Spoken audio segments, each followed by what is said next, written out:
Okay. Okay, Right. so Jim, we're gonna take you to the next, you'll be the first one to deal with the next question. Before we get there, I wanna tell you, I've been getting some Q's and A's, I've been getting some chats, and what I'm noticing is that the vast majority of them, in fact, deal with things that we're planning to talk about. So those of you who have sent the stuff in, hang in there. I think most of what you're asking for will be responded to. If not, at least to your satisfaction, we can always come back. But in the meantime, Jim, I'm gonna aim the next question at you. And this one is, it's interesting because all of you, in fact, brought this up again in your answer to the first question, but specifically, I'm gonna ask you to maybe dive a little deeper into this pension issue. In terms of what would you actually do to solve our pension and the unfunded liability problem, which depending on who you talk to is as much as $19 million and certainly could go higher in the future. So Jim, let me start with you, and I invite all of you to maybe take this question to the next level. Jim, All please. right. So I have been addressing that in a lot of my communication to voters very specifically. I think that with respect to the normal cost, which is the expense that we accrue against current payroll, we need to be funding 100% of that. And I do think that that means probably using a discount rate that is something less than the 7% that CalPERS uses as their target rate of return. You know, I think our city council probably needs to establish a policy for what that discount rate should be. If you read the pension ad hoc report, there's some suggestion there of a best practice around using the 30-year risk-free rate of return and then a 2.5% premium on top of that. I don't know if I necessarily agree that there's a strong correlation between long bonds and CalPERS returns. I'd probably be more inclined to something like the 5-year average rate of return that CalPERS has had, which for their most recent 5-year period, I believe is something is like 6.3%. And then you'd adjust that every year based on that adjusted 5-year average rate of return. And then you're funding your current payroll pension obligations specifically against a discount rate that much more accurately reflects what CalPERS is likely to return. And then I think we set a target funding level for our unfunded liability. I think it's probably something like 90%. It's probably not 100%. There's always the risk of ending up being overfunded if CalPERS has, you know, for some reason ends up turning things around, and I don't think we want to get ourselves in that position. But we set a target level of maybe it's 90%.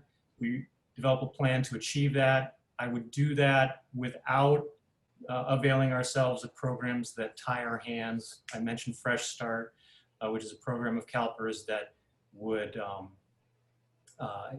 it would lock us in to a shorter amortization period and would prevent us from responding to market conditions or, you know, conditions in our tax base.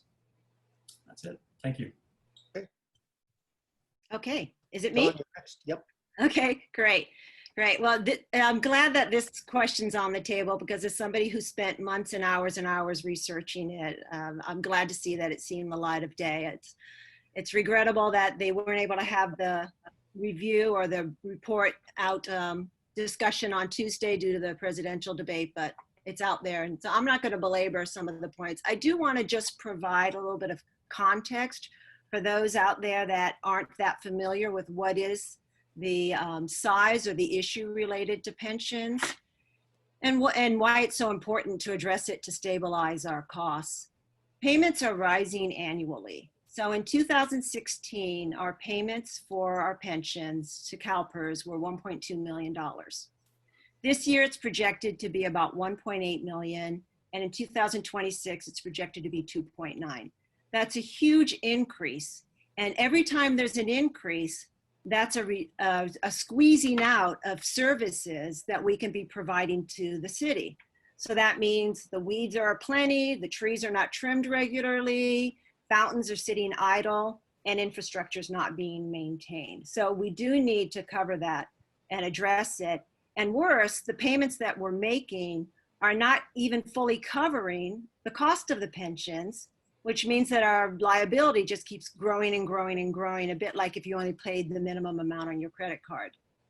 So to address this, there's 3 steps. The first is we have to stop accumulation of new liability. And so Jim talked about that, about the normal cost and using a different discount rate. I'm not going to go through that. That's about fully funding the pensions. So at the end of the year, we're not hit with, oh, you owe us more money, and trying to stop that behavior from happening. There are other things we can do, though, to address the reduction or try and reduce future pension costs. One is around looking at our pensionable benefits and better managing those and increasing our use of non-pensionable benefits. So things like performance and retention bonuses, which still reward staff for excellence in behavior, excellence in performance, and loyalty, but it doesn't contribute to higher pension costs. The third thing we need to do in that area is to really have a culture shift when we're both among staff and council. Whenever we're talking about making a relevant financial decision, we need to make sure that we are factoring in the other implications, such as what the impact is going to be on pensions. And historically, we haven't had that conversation. And now that it's becoming so prevalent in people's conversations, I think we're ready for that. The second, Jim started to talk about developing a path to pay off our existing liability. That's something that we owe. It's something that we've committed to residents, and it's there, and we've got to find a way to fund that.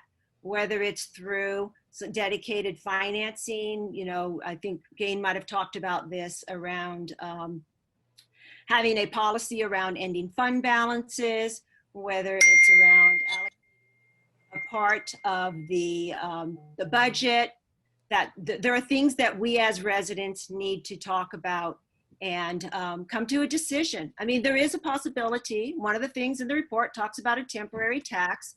The thing with that is it's like paying off your mortgage early. If you've got the funds, you pay it off early and you save the interest costs. If instead you have to— I think we've got the end of the time now, Michael.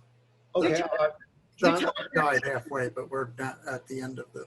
John, thank you very much. I wanted to let you know that at least on my screen, the time bar is no longer showing up. Yeah, that's because it froze and I had to reboot it. So we'll be fine now. Okay, there you go. So, Could Don, you repeat? I know Yeah. it's my turn. Can you repeat the first part of the question? yes, I'd be happy to. And Don, I apologize because I wasn't able to watch the time. That's I'm going fine. to give you a little bit more of a heads up. Okay. Yes, Gain, the question, and again, John, as of this point, there's no clock, so I'm going to be Okay. When she starts. Okay, very good. Okay.